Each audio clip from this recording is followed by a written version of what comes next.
I was with one of your colleagues just yesterday making another television program, so I'm seeing these white poppies quite regularly this weekend. Explain them first, if you would.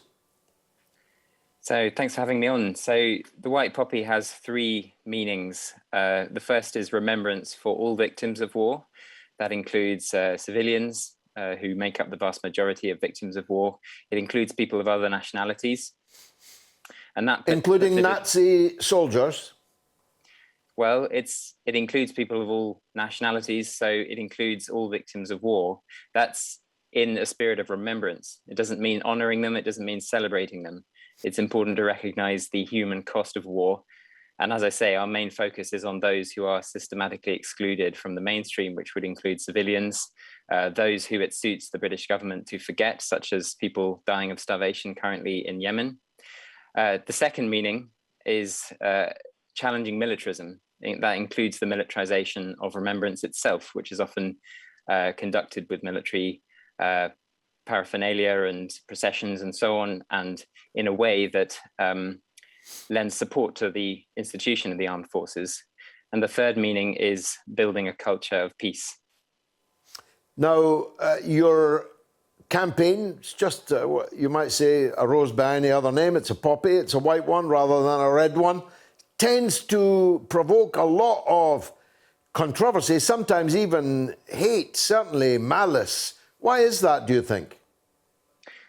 I think it's often through misunderstanding, to be honest. I mean, a couple of years ago, there was an independent poll that we commissioned, which showed that the vast majority of people actually are in favor of remembering civilians on Remembrance Sunday.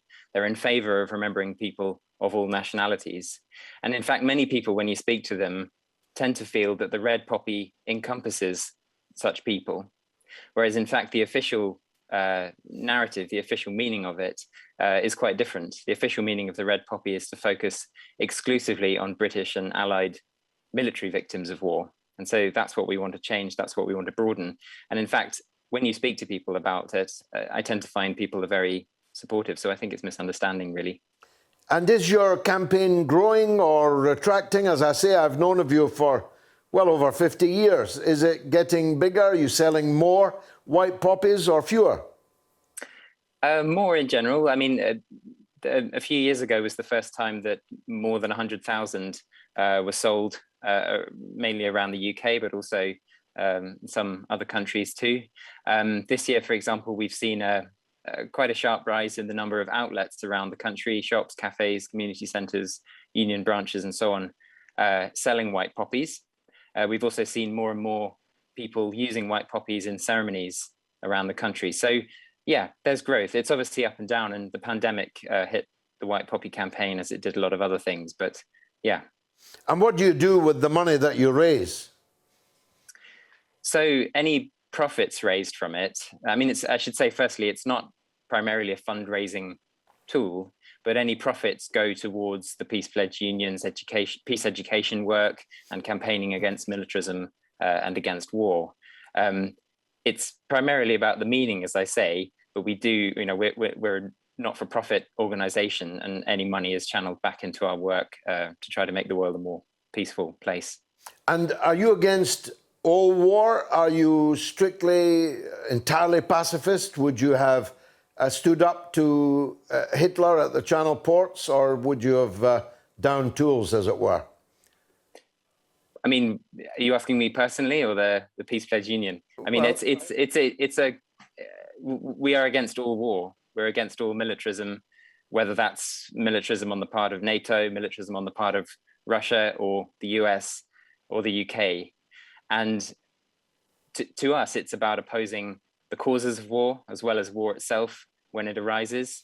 It's about opposing the system that leads to war, the military-industrial complex, the arms trade, the kind of ideology that lends support to war. That's what being a pacifist means to me. You don't buy the Thomas Aquinas concept of the just war?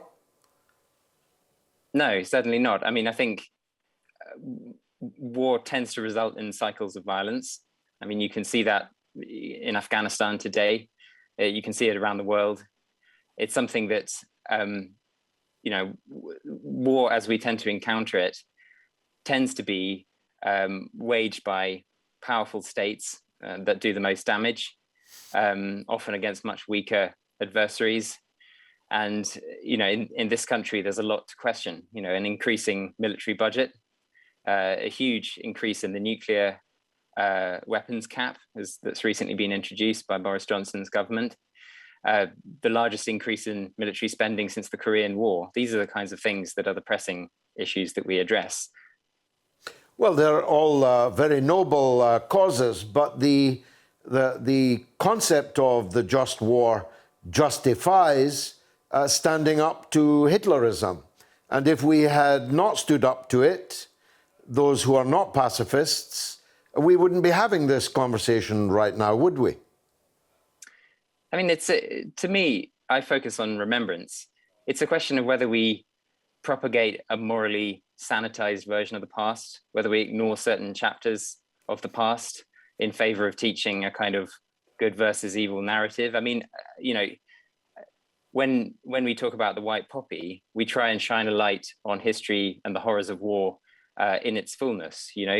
There's some things about the Second World War that are never talked about in this country, and I don't want to come on this program or any other and issue kind of nationalist sound bites about the Second World War, as we're often expected to at this time of year. So for me, there's no nationalist soundbite from me, because I'm the last person that could reasonably be described as a nationalist. I do know that my grandfathers put a gun in their hand and a tin hat on their heads to stop fascism. They killed fascists, because if they had not, then Nazism, fascism, Hitlerism would have conquered this island, and we literally would not be having this conversation. Neither of us would likely be alive. There's no way around that moral point, is there? I mean, I don't at all mean to cast judgment on the people you're talking about who went to fight fascism, nor do I want to cast judgment on people who, in a desperate situation, took up arms to combat colonialism. That's not the point of pacifism to me at all. I mean, I'm only just over 30 years old, and I can see the world in front of me has a whole load of problems associated with militarism. It's a system, as I say, that has as part of it, the arms trade, the actions of the British government overseas. It's something, I've grown up really under the shadow of the war on terror. This is the reality that the campaigning that we do addresses. It's not about historical hypotheticals for me. I mean, well, there's nothing hypothetical about the Second World War, I can tell you, or about the events in Liverpool today. However, Jeff, you've played a good innings with a straight bat. Jeff Tibbs, peace activist for the Peace Pledge Union, thanks for joining us.